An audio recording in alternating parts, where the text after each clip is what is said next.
Nous avons avec nous en ligne depuis Port-au-Prince Monsieur Larèche, qui est le consul général d'Haïti à Montréal, mais qui se trouve à Port-au-Prince. Monsieur Larèche, bonjour et bienvenue à CPAM. Bonne et heureuse année 2016, Monsieur Larèche.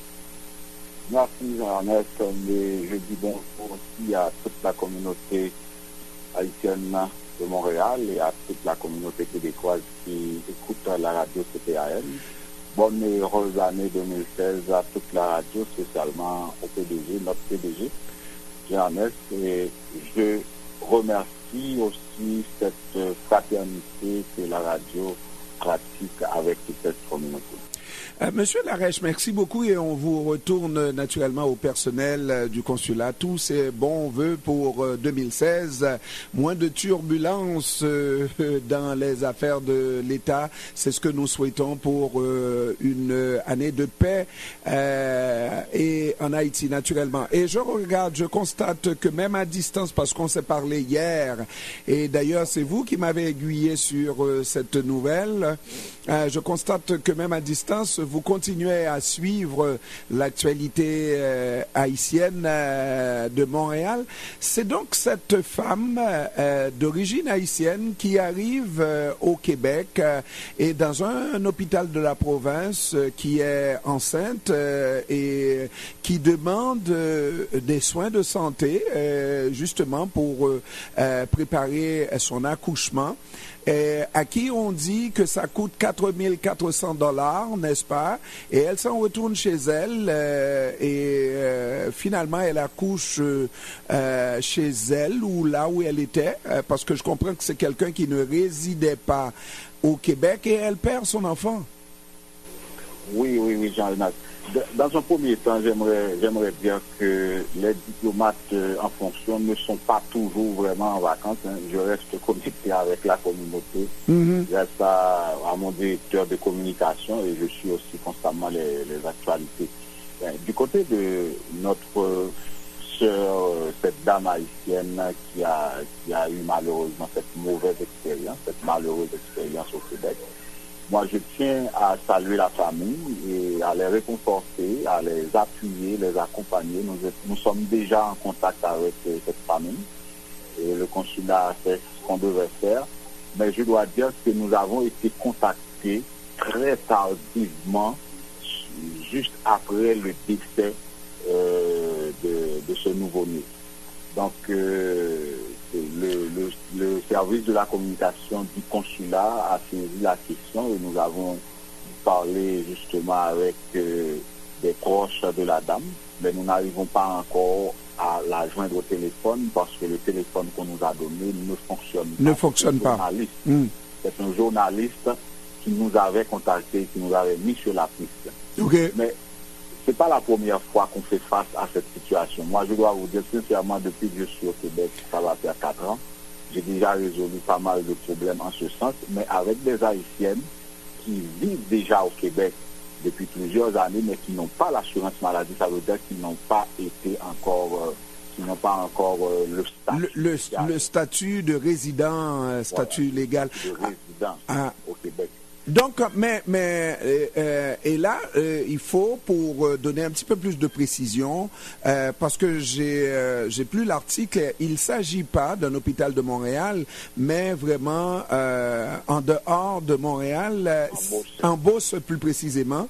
Et pour l'instant, selon l'article, parce qu'on n'a pas pu consulter et contacter, on se propose de le faire un peu plus tard, l'hôpital comme tel, mais ce qui ressort de cet article, c'est qu'il ne s'agit pas d'un refus de traiter la dame.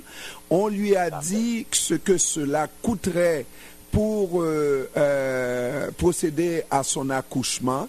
C'est 4 400 $ qu'elle n'avait pas et elle a décidé de tourner les talons et d'aller chez elle. Est-ce que vous pensez qu'il y a une faute professionnelle là? Non, loin de là. Écoutez, moi je suis pour le respect des normes et des lois québécoises.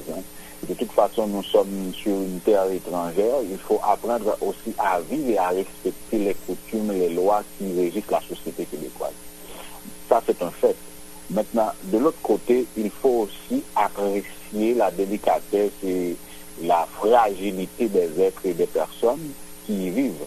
Il se trouve que cette dame ne vivait pas au Québec, était de passage au Québec pour des raisons particulières ou personnelles. C'est là que le consulat réitère toujours cet appel. Quand vous êtes en situation difficile et que vous arrivez au Québec, la première chose à faire, c'est de contacter votre mission diplomatique, soit l'ambassade ou le consulat. Moi, je vais vous dire sincèrement, il y a un Haïtien que je trouve qui est un Haïtien d'exception, un ancien ambassadeur d'Haïti à l'étranger. Je ne vais pas citer le nom, mais qui, à chaque fois qu'il arrive au Québec, m'appelle pour me dire, monsieur le consul, je suis là. S'il y a quoi que ce soit, je vais faire appel à vous. C'est cet élan qu'il faut avoir parce que si moi j'avais su ce problème à la base, on pourrait essayer de trouver des solutions, adresser ce problème avec des associations, des organisations caritatives qui accompagnent des gens qui ont ce genre de difficultés. L'accouchement, normalement, ça coûte très cher. Il faut payer le médecin, il faut payer les frais hospitaliers, il faut couvrir un certain nombre de choses. Donc, ça demande aussi un certain processus pour avoir accès aux soins. Maintenant, je ne peux pas et je ne vais pas non plus condamner ce qui s'est passé au niveau du personnel de l'hôpital, mais je pense que nous avons des deux côtés un travail à faire au niveau de l'information pour les arrivants, pour les personnes qui viennent pour accoucher à l'étranger, principalement au Québec et dans d'autres pays encore comme les États-Unis. Beaucoup d'Haïtiennes le font. Donc, il faut faire appel à cette communauté pour que les gens prennent l'habitude d'avertir leur mission diplomatique quand ils arrivent à l'étranger et qu'ils sont en difficulté. Mais naturellement, une information comme ça ne devrait pas rester au niveau d'un hebdo de la Beauce, n'est-ce pas?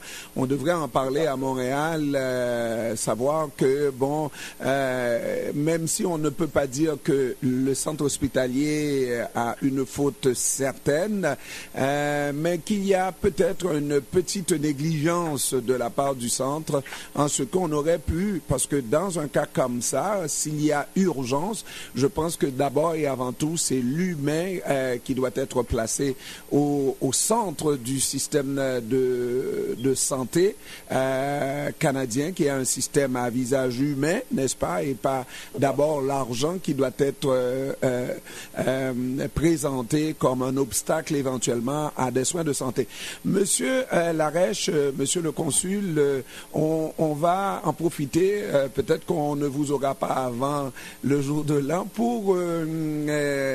parce qu'on avait appris que vous aviez eu un avancement et que vous devriez nous quitter comme consul général en Haïti pour aller siéger au Conseil de la Banque nationale. Et on a appris malencontreusement que vous auriez refusé cet avancement alors qu'on nous a dit que sur le plan personnel, ça aurait été un aboutissement quasiment pour vous en termes de votre carrière, Monsieur Larèche. Merci pour cet appel. Mais écoutez, moi je crois que dans une carrière professionnelle, il faut faire les choses pas à pas sans sauter les étapes. Et c'est ce que je me porte à faire. Pour le moment, je pense que mon devoir est de continuer à servir la communauté haïtienne de Montréal. Si un appel arrive, je devrais l'analyser pour voir est-ce que cela sera vraiment dans mon agenda, est-ce que cela va rentrer dans ce parcours que j'aimerais avoir à la fois en tant que diplomate et un spécialiste aussi en économie, car j'ai une maîtrise en économie internationale et je compte bien justement avancer dans ma vie professionnelle, mais sans sauter les étapes.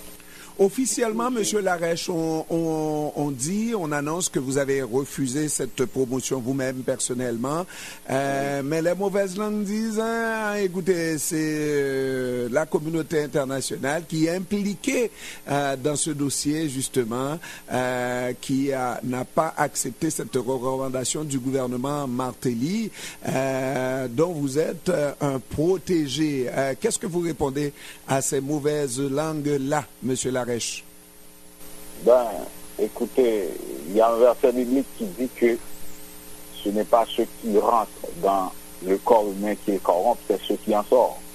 Moi, je ne peux pas m'apprêter à croire ou à respecter tout ce que les gens disent. Ce que je sais, je n'ai pas été forcé à me démettre de cette nouvelle nomination. Je l'ai fait de bon gré et je compte continuer à servir la communauté montréalaise jusqu'à ce que nouvel appel se reproduira et que cela rentrera sûrement dans mon agenda. Et qui fasse votre affaire, n'est-ce pas? Alors, Monsieur Larèche, on va vous souhaiter encore une fois une bonne et heureuse année 2016, en espérant qu'on va pouvoir se voir en studio et mettre un petit peu plus de temps pour élaborer sur les projets du consulat à Montréal, du consulat d'Haïti à Montréal. On se reverra très très bientôt, car le 28 prochain, je l'annonce déjà, il y aura des invitations qui vont être faites principalement à toi, Jean-Ernest, pour être présent au cocktail du consul, au cocktail de l'indépendance que nous apprêtons à donner le 28 janvier prochain. Et j'espère que ça va rester comme une coutume pour le consulat, pour que chaque année on fête notre indépendance. Comme vous le savez, le corps diplomatique est en vacances à partir du 15 décembre jusqu'au 15 janvier, donc on ne pouvait pas le faire avant. Mais le 28 janvier, on va avoir le premier cocktail du consul pour fêter la fête de l'indépendance d'Haïti au Canada. Et je remercie la radio pour son accompagnement fidèle, toujours au poste et toujours prêt à nous répondre et à nous accompagner. Je remercie tout le personnel, principalement notre PDG.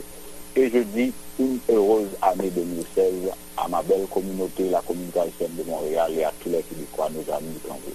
Merci beaucoup, Monsieur Larèche. Merci. On lui a parlé depuis Port-au-Prince, Haïti. Monsieur Larèche est consul général d'Haïti à